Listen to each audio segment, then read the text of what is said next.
You'd better eat something while I think of what to do with you. I'm a cook. Well, the cook. That's my, well, it's goulash. Oh, thank you. Oh, dear me, no. You can't leave now. I'm supposed to be Lucky. Oh. That's my name, Lucky. Oh. This is very good. Thank you. Marvellous. That's it. I'm the cook, also the poisoner, also the nastiest. Now, let's see what's in your pockets, Lucky boy. Not a sausage. A letter from the king, eh? Well, this will never reach the palace. Oh, no. Your luck's run out. Oh, dear me, yes. But listen, the little man can't believe his eyes. Terrible. What a terrible letter. This is terrible. Wife, it says. When you read this letter, order the bearer of it, a youth named Lucky, to be chopped into 1,000 pieces. Do this without delay. King. That is disgusting. Poor little fellow. We'll soon see about this. Now he's also a forger, this little man, and full of fair play sits down to write a new letter before his sisters, wild women, get home and slit the throat of their sleeping guest. And so it was the next morning, the luck child wakes refreshed and restored, with the castle straight ahead of him. Very odd, he thinks, but off he sets without more ado. I have a letter from His Majesty, he cries at the drawbridge. A letter from His Majesty at the entrance to the court. In he goes to find the Queen sitting with her daughter.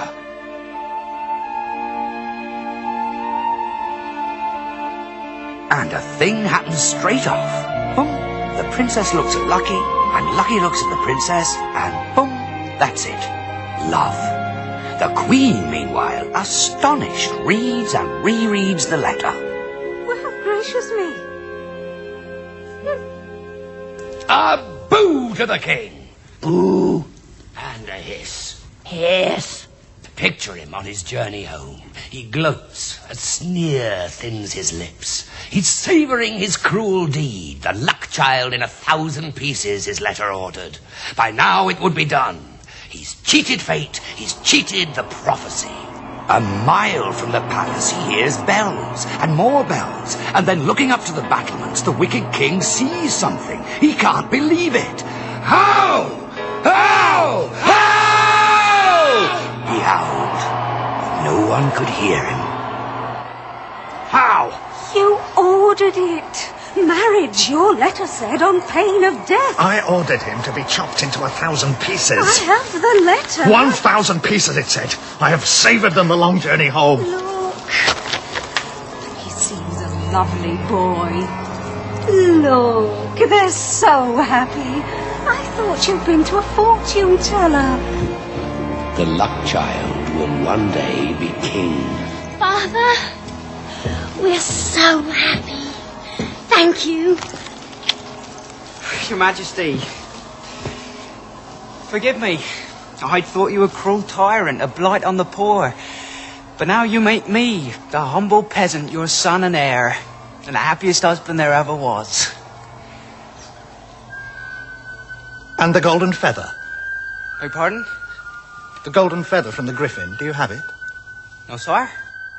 Then you must fetch it. Was it not understood that my daughter could not marry without it? Father, that's impossible. Why? Because the griffin is a monster. It eats people. Yes, it won't be easy. But then not every man is fit to marry my daughter. Very well.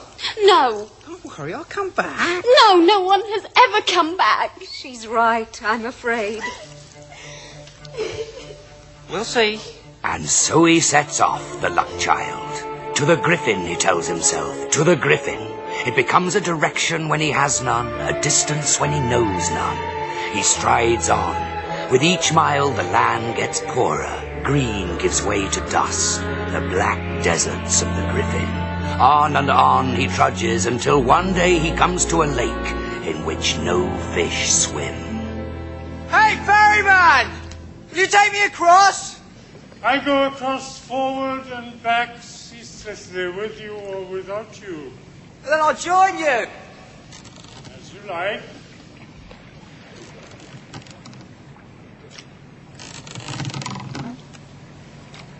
I seek the Griffin. Yes. Am I near? Over there. What are those lights on the shore? Jewels, riches. No one brings them back. I shall come back. If you do, perhaps you may discover why I must continue this weary way back and forth without ending. I'm weary and sick to the soul. I'll remember. Each one who came, the same tale. The Griffin please, for love, for justice, for fame, for fortune, but always in the end for the Griffin supper. Always in the end, terrible cries, splintering bones, the suck, suck, suck of juices. Oh, dear, oh, dear.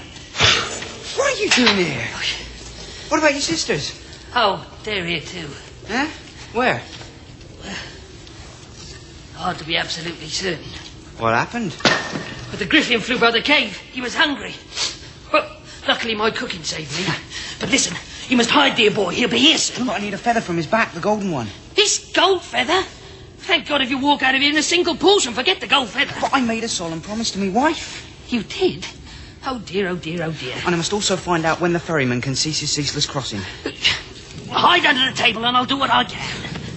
Dear friend. Well... Quick, quick!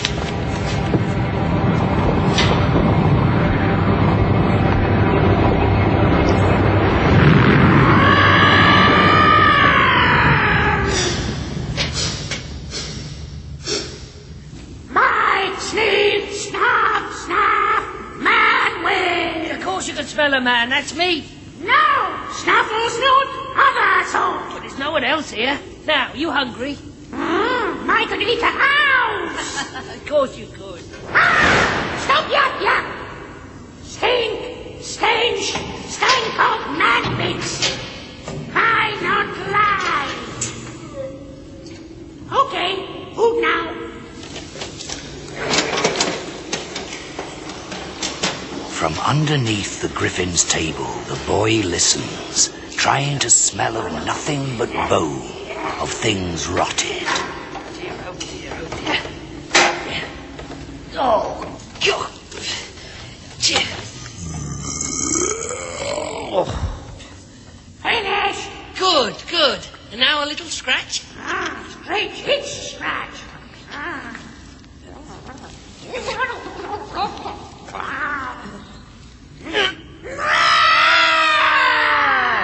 That was witch watch. I know. I'm clumsy. I scratched too hard. I should stop. Now, let's scratch. Right.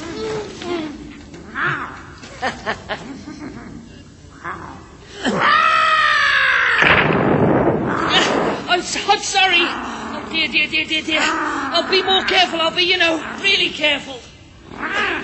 My not like things pulled. No, that's right. You're a sensitive monster.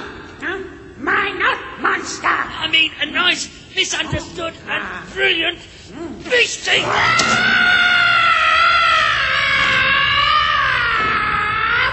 My bird. My misunderstood bird.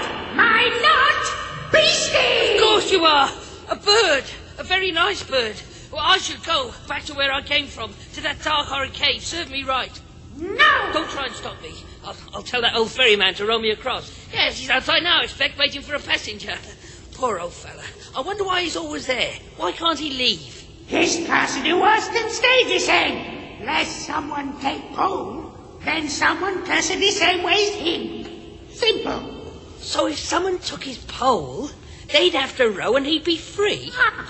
So simple. I should go and tell the poor fella.